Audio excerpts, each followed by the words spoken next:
Hello friends, எல்லாருக்கும் வணக்கம். இன்றைக்கி நம்ம வீடியோவில் என்ன பார்க்க போகிறோம் அப்படின்னா, பசலைக்கீரை, சிறு பசலைக்கீரை துவையல் எப்படி பண்ணலாம் அப்படின்னு சொல்லிட்டு பார்க்கலாங்க. பசலைக்கீரையிலே பார்த்தீங்க அப்படின்னா சின்ன சின்னதாக இருக்கும். அதோட துவையல் எப்படி பண்ணலாம் அப்படின்னு சொல்லிட்டு பார்க்கலாம். ஃபஸ்ட்டு வந்து ஒரு கடாய் வச்சுக்கோங்க.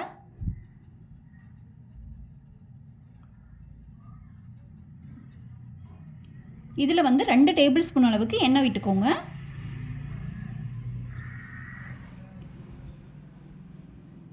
எண்ணெய் காஞ்சதும் இதில் வந்து ஒரு 10லேருந்து 15 பல்லு வந்து பூண்டு போட்டுக்கோங்க. பூண்டு வந்து அதிகமாக சேர்த்துக்கிட்டிங்க அப்படின்னா டேஸ்ட் வந்து நல்லாயிருக்கும். இது கூடவே வந்து 2 பச்சை மிளகாய் கிள்ளி போட்டுக்கோங்க. காரத்துக்கு காரம் இன்னும் ஜாஸ்தியாக வேணும் அப்படின்னா இன்னும் கூட நீங்கள் ஆட் பண்ணிக்கலாம். நான் 2 தான் போட்டிருக்கேன். இப்போ இந்த பூண்டு வந்து நல்லா வதங்கட்டும், கலர் வந்து மாறட்டும். அது வரைக்கும் நல்லா வந்து வதக்கிக்கோங்க.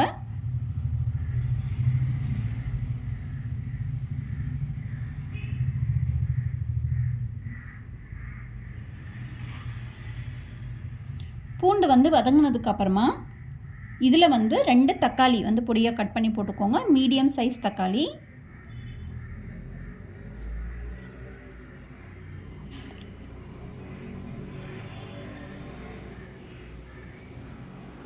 இது கூடவே வந்து ஒரு சின்ன சைஸ் அளவுக்கு புளி வந்து போட்டுக்கோங்க. இந்த சைஸில்,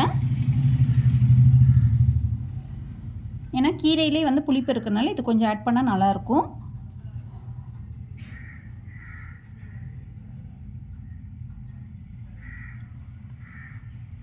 இப்போ தக்காளி எல்லாம் கொஞ்சம் நல்லா சாஃப்டாகிடுச்சு. இப்போ வந்து நம்ம கீரையை வந்து போட்டுக்கலாம். இதுதாங்க சிறு பசலைக்கீரை. இதை வந்து நல்லா வந்து ஒரு 2 டைம் 3 டைம் நல்லா வாஷ் பண்ணிவிட்டு இதை அப்படியே போட்டுக்கலாம்.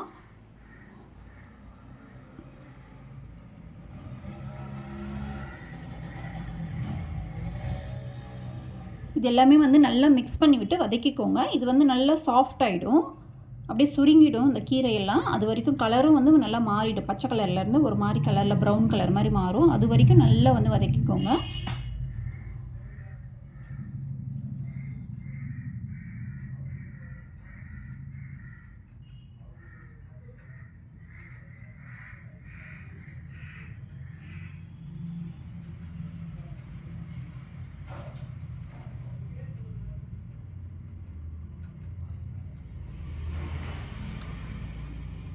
அப்பப்போ வந்து இது மாதிரி கலரி விட்டுட்டே இருங்க.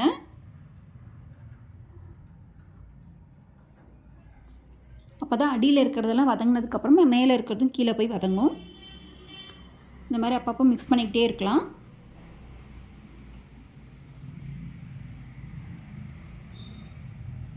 ஒரு 10 நிமிஷம் ஆகும் வதங்கிறதுக்கு. இப்போ பாருங்கள், கலர் நல்லா வந்து மாறிடுச்சு, ரொம்ப வந்து கம்மியாயிடுச்சு, சுருங்கிடுச்சு. இப்போ இதை வந்து ஆற வச்சு மிக்சியில் போட்டு எடுத்துடலாம். தனியாக ஒரு பிளேட்டில் போட்டு ஆற வச்சுட்டு மிக்சியில் போட்டு எடுத்துடுங்க. இப்போ வந்து கடாயில் வந்து 2 டேபிள் ஸ்பூன் அளவுக்கு எண்ணெய் விட்டுருக்கோங்க.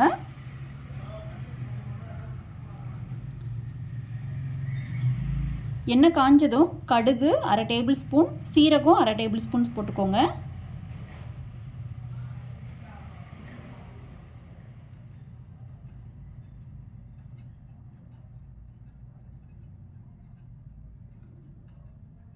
கடுகு வெடித்ததும் கருவேப்பிலை ஒரு கொத்து, அதுக்கப்புறம் நம்ம அரைச்சி வச்சுருக்க துவையல் வந்து போட்டுக்கலாம். பாருங்கள், இந்த மாதிரி நல்லா வந்து பேஸ்ட்டாக வந்து அரைச்சிக்கோங்க. தண்ணியெல்லாம் ஊற்ற வேண்டாம், அதுவே வந்து நல்லா பேஸ்ட் ஆகிடும். தக்காளியெல்லாம் இருக்கிறதுனால தண்ணி இருக்கும் அதுலேயே. இந்த மாதிரி நல்லா பேஸ்ட்டாக வந்து அரைச்சி எடுத்து போட்டுக்கோங்க.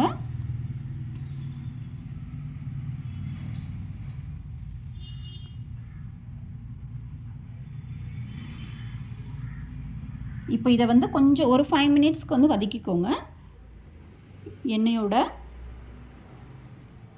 அப்போ தான் ஏதாச்சும் ஒரு பச்சை ஸ்மெல் இருந்துச்சு அப்படின்னாலும் போயிடும். இது கூட வந்து தேவையான அளவு உப்பு போட்டுக்கோங்க.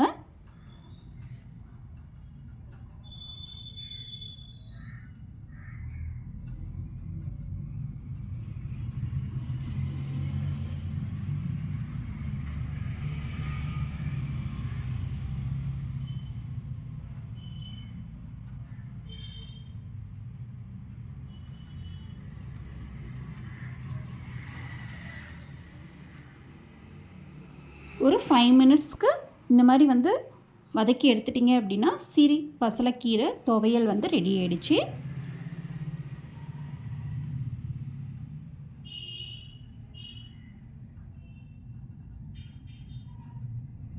அவ்வளோதாங்க, நமக்கு துவையல் வந்து ரெடி ஆகிடுச்சு.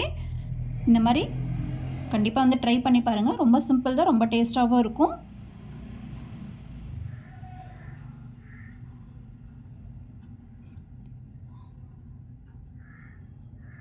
இந்த மாதிரி ட்ரை பண்ணிவிட்டு கண்டிப்பாக வந்து கமெண்ட் பண்ணுங்கள் எப்படி இருந்தது அப்படின்னு சொல்லிட்டு.